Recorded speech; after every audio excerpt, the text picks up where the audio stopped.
Good day, everyone. My name is Dean, and welcome to Central Nervous System's accounting training class on time and expense review.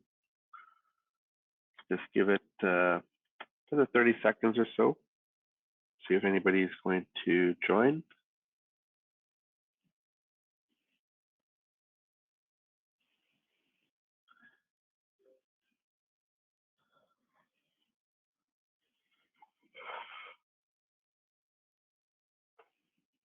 Okay. So time and expense review. For those that are new, we have weekly training classes covering different topics.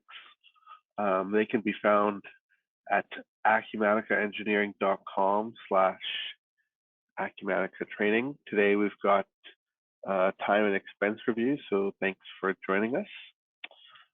Every class will be recorded and available to you, found at acumaticaengineering.com/maintenance-classes.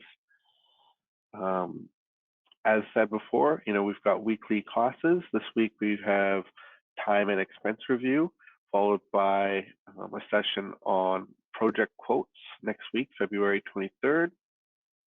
And then heading into March, we've got final financial budgets in Acumatica.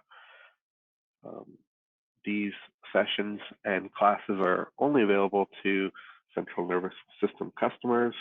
It's a good opportunity for those of you who want to get a little extra training to get that.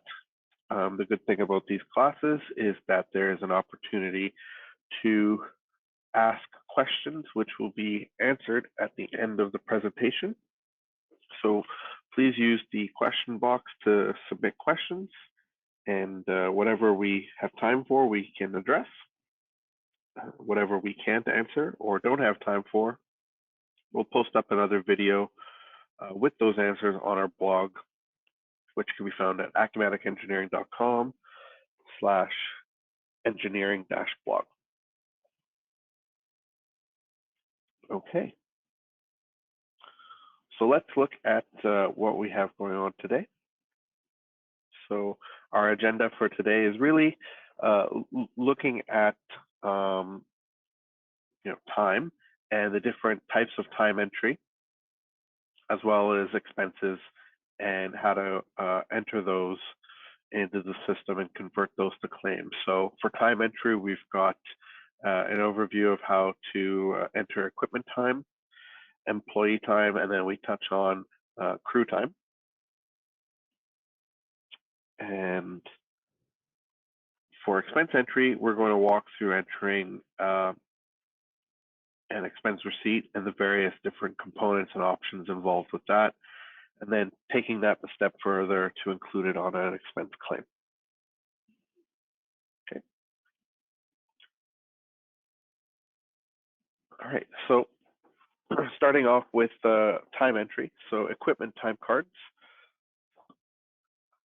GL post. So for a GL posting, each rate type has a corresponding PM non-stock item, and then connected to that, each equipment is assigned one of those PM non-stock items. So here we've got a piece of equipment.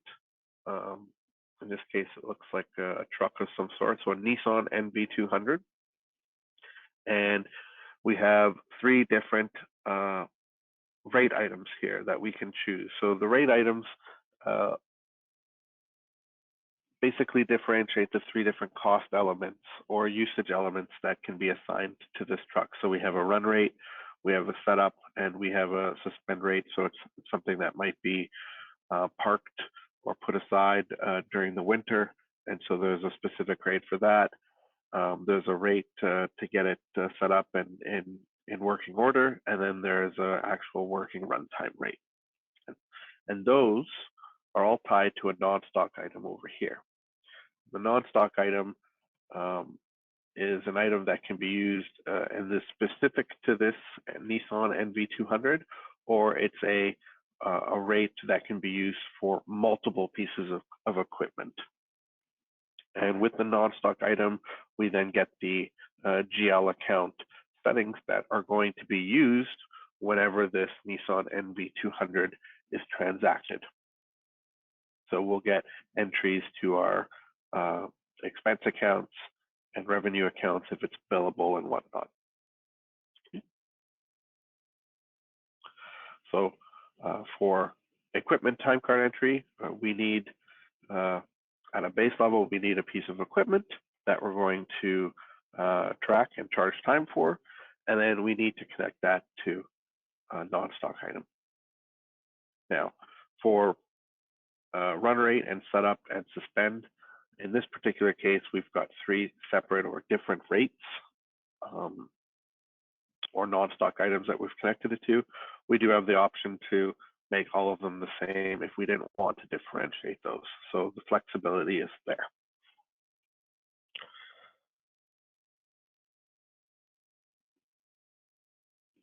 So this page here, we're just going to look at we'll discuss the workflow of how to enter the time cards for equipment.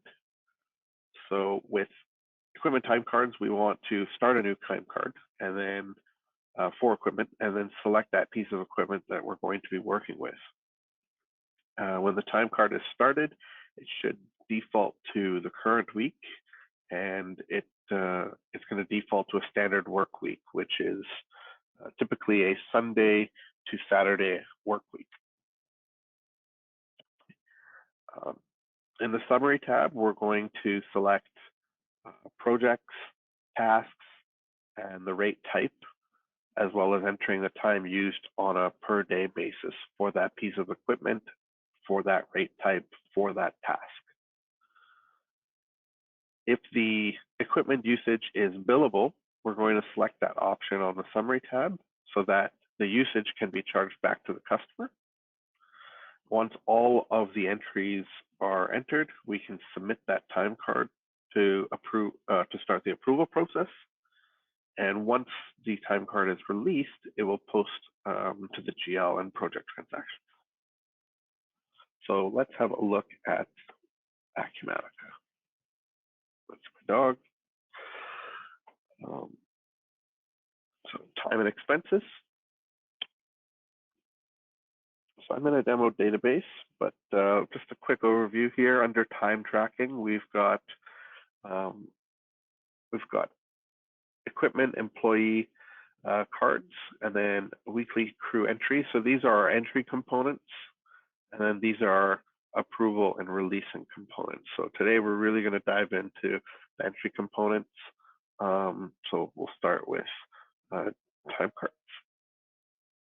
Okay. And we'll hit the plus sign here. Okay. So as mentioned before, with equipment, we're going to default to the current week. So we're going to select our piece of equipment. So there's that NV200. I'm just going to hit save now so that we see that a reference number is automatically generated. It's a system generated number. And from here, we have our option to start entering our tasks on the summary tab. So one option is we can start by entering a line, or if we've got some reoccurring activities for this piece of equipment, let's say it's been on a project for the last 4 weeks, and this is our 5th week, we have some previous time cards that reference that type of activity, we could preload it into this, review the time, and adjust as necessary.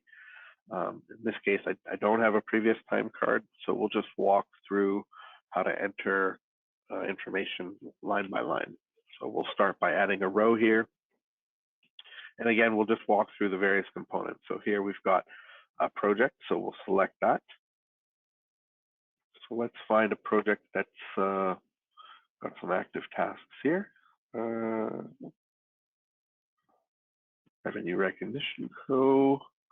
We've got the project task, and then here we can select one of those 3 rate types that are assigned to this piece of equipment. So was it a runtime activity? Was it a setup activity? Was it a suspend?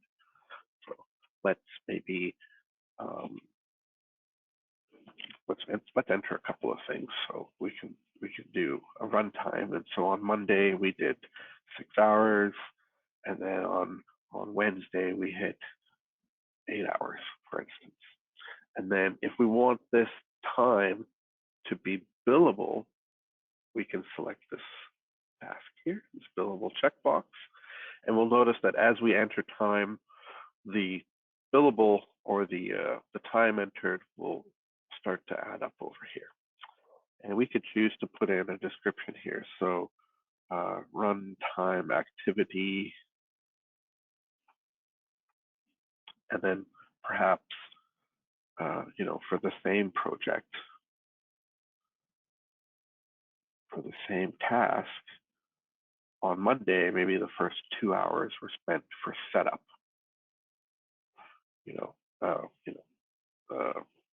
Truck setup. So when we hit that save, we've got 16 hours of total time and 14 hours of billable. The reason we have 14 hours of billable is because this 2 hours was not selected as a chargeback. If I were to make that correction and save, it should update. If we look at the details, we notice that the information I put on the summary gets pushed across in the details, and then we get some more individual line-by-line information. Now, maybe the 6 hours was runtime activity. Maybe this 8 hours we want to recognize as full day operation, and we can make that adjustment there.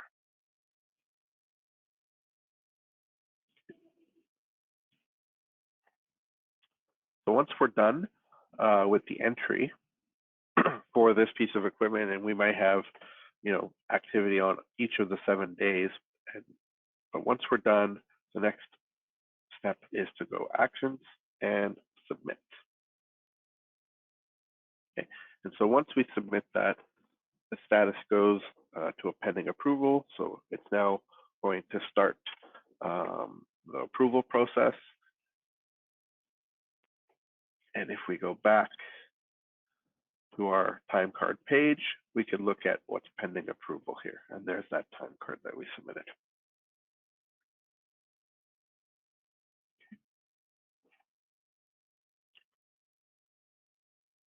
All right, let's head back to our presentation.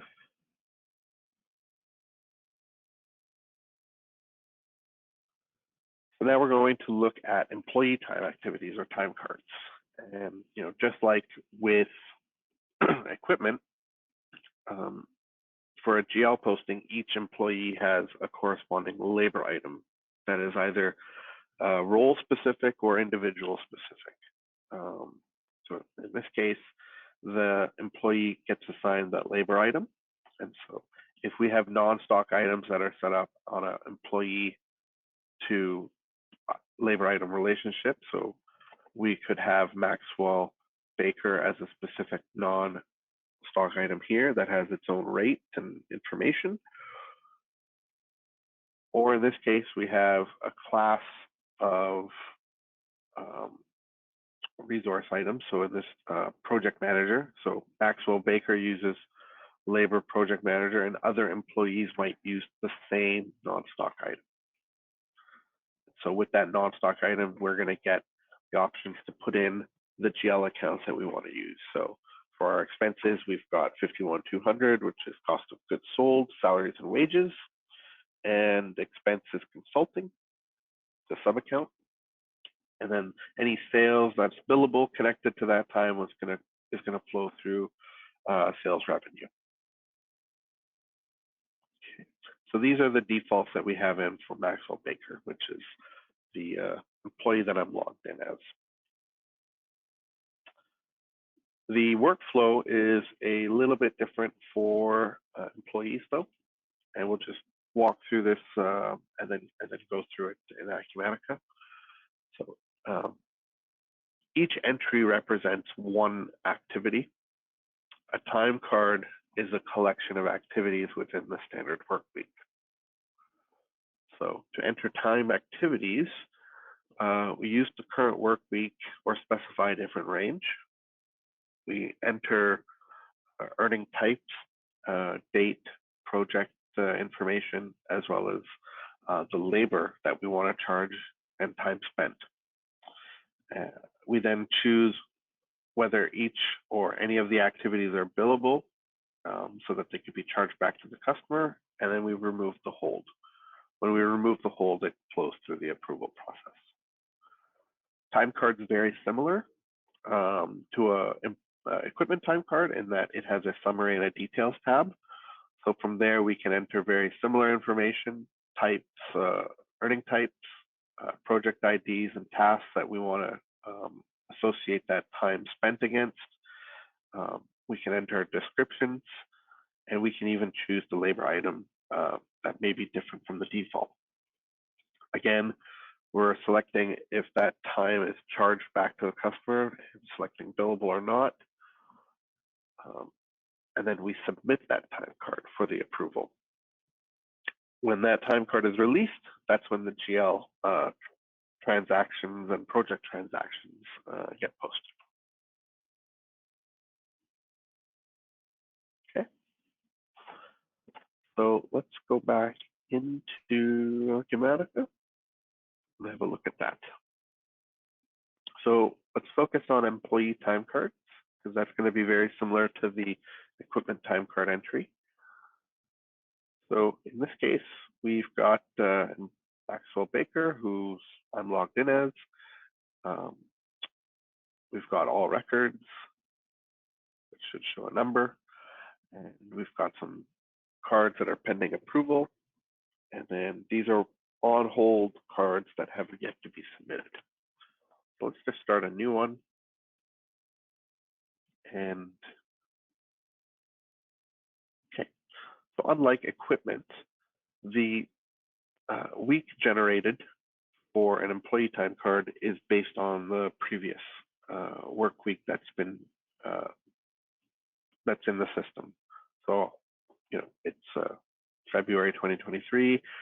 We haven't entered any time cards for October 2021 through now, and so the system will basically look to say, I need to start where I left off, and that's where I am now.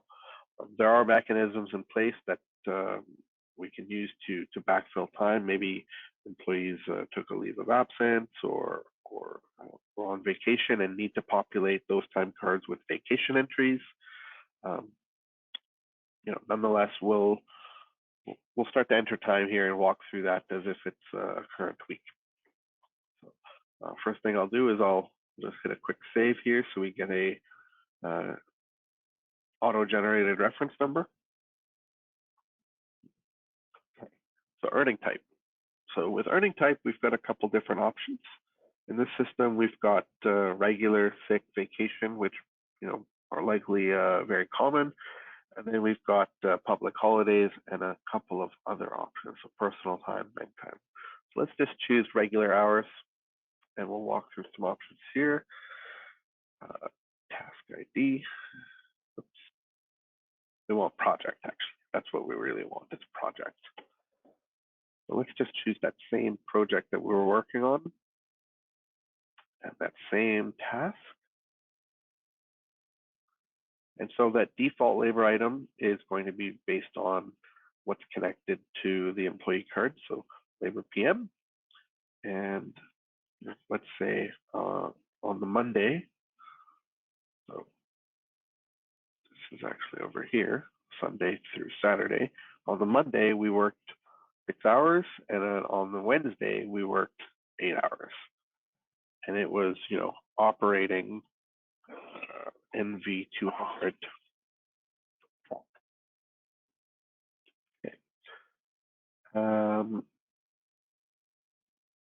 Let's enter another line and see how that shows up different. So let's choose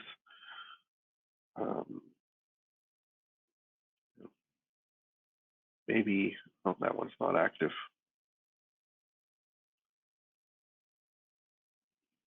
Oh, that one works. Let's just say that on a different day, I wasn't a project manager for this project, but I was a senior consultant. So I can choose a different labor item because on Tuesday, I worked 8 hours on that. And it is also billable. And then let's just do one more entry of a different earning type just to walk through that. Let's just say that we took a vacation. So vacations are usually coded to Project X because there's no customer associated with that. And let's just say that we took vacation on Friday. Let's say we worked 4 hours here. So here we've got entries on Monday, Tuesday, Wednesday, Thursday. We've got 2 different projects, 2 different tasks, and 2 different labor items. And then we've got a vacation day that's not billable here. And so we notice that the total time spent is 34 hours, but my billable time is only 26. We'll also notice that there's 2 descriptions here that are left blank. And that's really just to show you that when we go to the details tab, those descriptions get auto-populated with summary Tuesday activities, summary Thursdays. Those might not be adequate enough descriptions. So on Tuesday, we can say,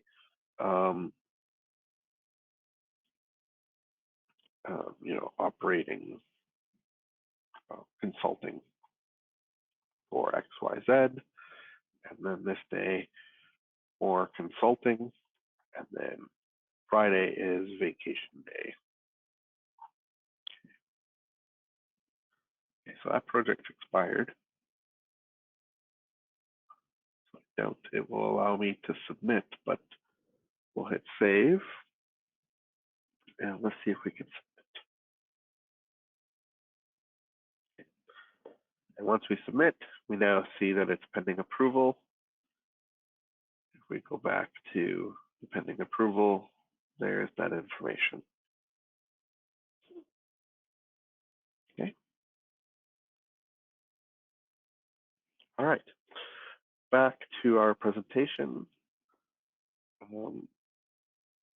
Small topic that we're going to touch on is crew time. So crew time entry is for a group rather than an individual. So when we set up a number of individuals that are associated with a crew, we have the ability to enter bulk time into the system. So if I have the same individuals working on a project, it may be easier for me to just say that the construction crew worked for 8 hours on Monday against the project. And in that particular case, it will enter 8 hours for each of these individuals on the Monday, totaling 40 hours. So it essentially allows the system to recognize bulk time entries, which may or may not be useful for you. Okay. I'm not going to go through that in too much detail. So let's look at the next slide. So moving on away from time entry, let's have a look at expense entries. So expenses can either be project or customer expenses or company expenses. And when we enter those expenses, each receipt is for one transaction or maybe a collection of transactions of a common type. So if you've got 3 days worth of meals, you may combine all those meals and put them together and have one meal receipt. Or you can take a picture of each meal receipt and enter those as each transaction, 3 separate transactions. There are many other types of expense items, so transportation, accommodation, flights, cell phone, internet, things like that are all possibilities. A claim is a collection of receipts for a common reason. So we've got a claim for project XYZ, and that's going to be an accumulation of all the receipts that are tagged with that project. Or we can have a collection of receipts into a claim for monthly expense review and reimbursement. So there are 2 ways to capture receipts. we can go through the web interface, which is like we're going to do now, but there is also the option to use the Acumatica mobile application, which I find is very useful. You can take a picture of the receipt and attach that to the receipt and to the claim or the expense receipt entry in Acumatica, then simply enter your the total amount of the claim, put it in a description, and it will store in the background for you to maybe adjust or tweak as needed when you get back to your computer. So it's a good way to just enter that information right away, rather than having a stack of receipts to enter when you get back to your desk.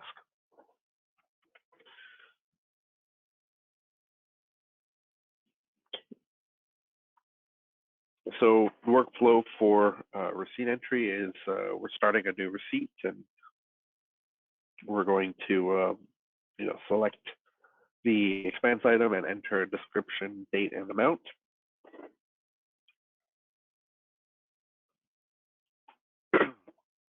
From there, we enter a project and task if we want to post that charge or that cost against a project.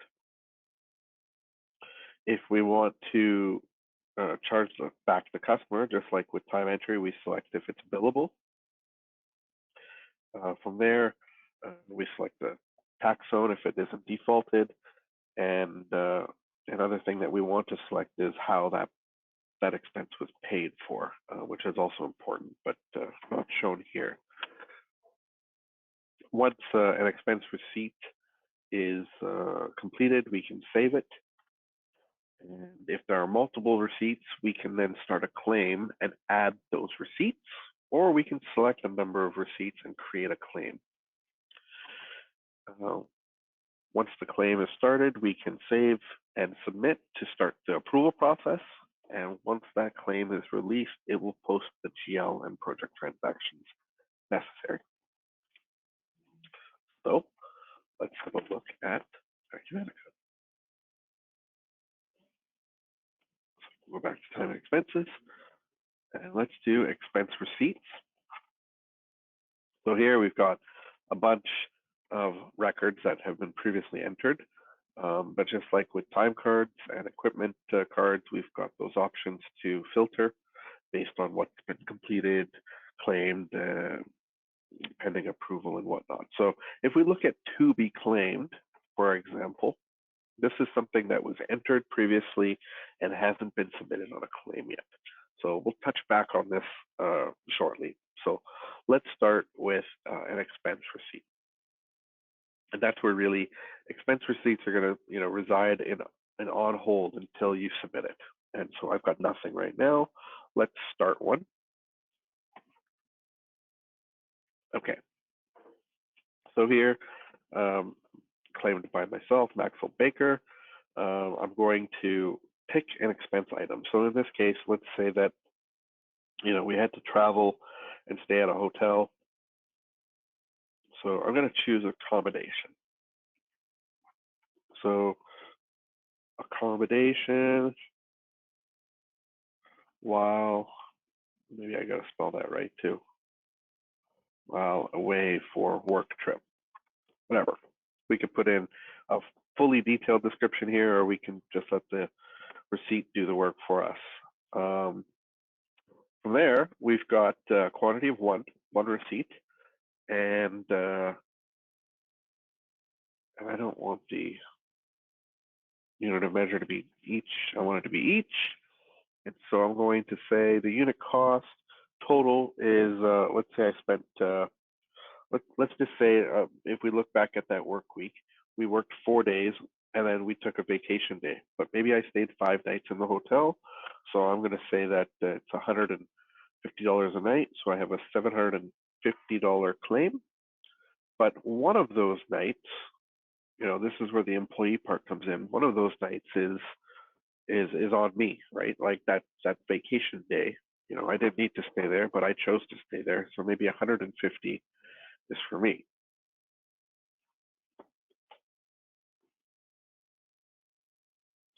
That's really based down over here, but we'll get into that further. So if you wanted to put some parts in that that you're submitting a $750 receipt, but $150 it belongs to you, that's where you would make that association here. In this case, we'll just leave it simple with no errors so that there's no red on the screen for people to look at. Next, we might include a reference number. So if there was a receipt number, you could put that in. And this is where we get down to billable or not billable. So if we were to choose a project to associate this to, that's where the financial details here pop up. So we pull in the customer, we pull in the location and the expense accounts. Probably going to say it's expired, but that's okay. And from there, we could choose task. Okay. Now, are we billing this back to the customer? If so, we're going to hit that button, and so that we can generate the sales info. If it's not, it just becomes an expense to us, right? So we'll hit billable because we're going to charge this customer back this $750, and we're almost done the receipt. The next thing that we really want to focus in on is how this expense was paid. So there's three options here. We've got personal account, corporate card company expense, corporate card personal expense. So for personal account, it's basically me using my own credit card to pay this charge.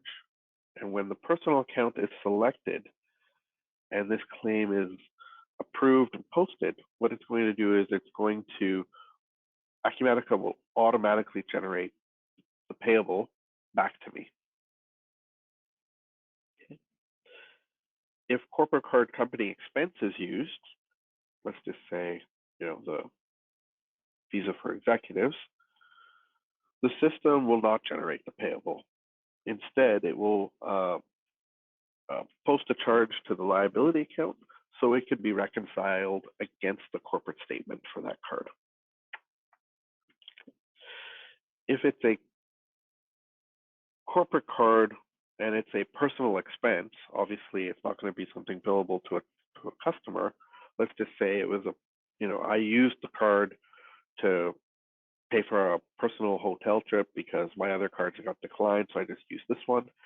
What this will do is it will generate or create a receivable for me to pay the company back. So let's just assume that I paid with a personal account. I'll go back and select the project, task. We'll leave it as billable. Here we can select the tax zone. So let's just say that was BC, and it's taxable. And so I get a tax amount generated based on the 750 and the tax details of this. So total claim is $877.50. Hopefully that matches the receipt. If it doesn't, and there's extra tax details, you do have the ability to modify as needed here. Sometimes there's hotel fees and things like that. The other good thing about the expenses sheet is the ability to add files. So maybe I got a PDF file. So let's first save this so that it generates the receipt number.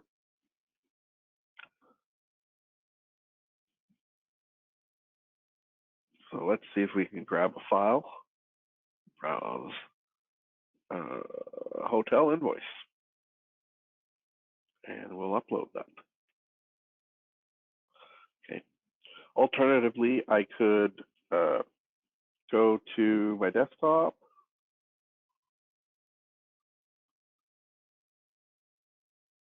Show you right here. Oops. And I have an image. And I could just drag that in there. So the image is something that is going to populate and give you access to when you're using the mobile app. You'll be taking a picture of that receipt, and it will store as an image here when you come back to it on the desktop. Okay. So those options do exist, and we could tag a number of files to this receipt if we wanted. Again, if you had 4 or 5 different, if this was a meals expense receipt, you could have 4 or 5 different receipts in here and just total it up and say, oh, the total is $240 or whatever it is. Right. Once I'm done, I can go action and put on hold.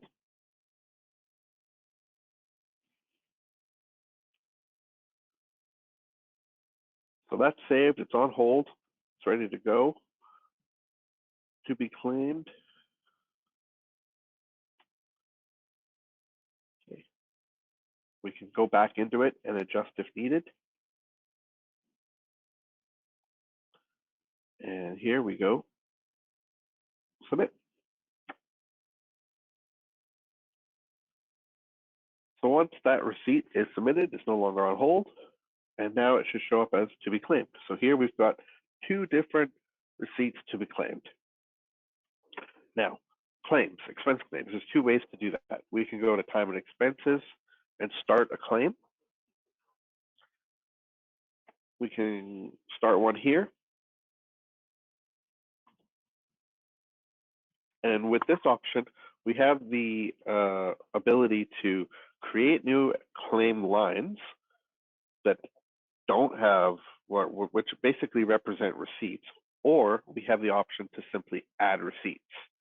And when we are looking to add receipts, it's going to look for unclaimed receipts. In this case, there's that accommodation, and there's that other touchstone climbing one that hasn't been claimed. Alternatively, if we go back to expense receipts,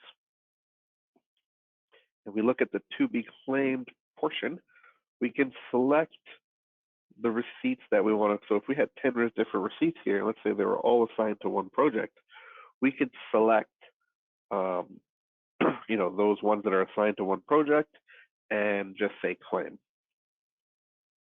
Or we could claim all and it will claim everything that's in the to be claimed section. So I like that idea of being able to select what I want to claim and then saying claim.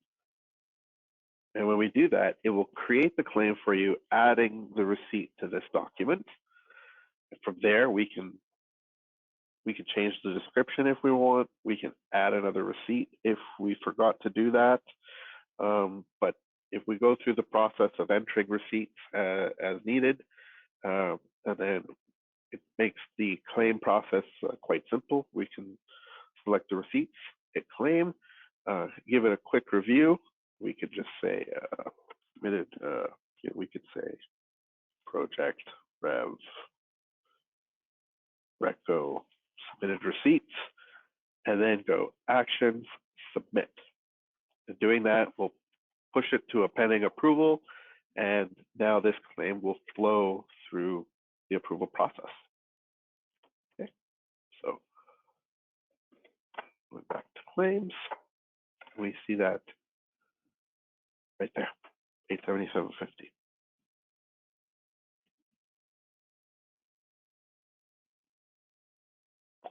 All right, so heading back into Acumatica, review of what we touched on today. We looked at time entry for equipment, employees, and a brief review of crew and crew options for time entry there, bulk time entry. And then we just finished up with creating expense receipts and the options there, and converting those receipts to an expense claim. Training classes. So again, let's just first see if we've got any questions. Oh, no questions today. That pretty much wraps it up for today. Again, looking at our training classes, we've got project quotes next week, Thursday, same time, 11 a.m. PST, followed by financial budgets on March 2nd. If you missed this class, you can head over to acumaticaengineering.com/maintenance-classes, and this class will be posted there shortly, as well as our previous classes so far for the year. Hope you have a good day. Thank you very much for joining.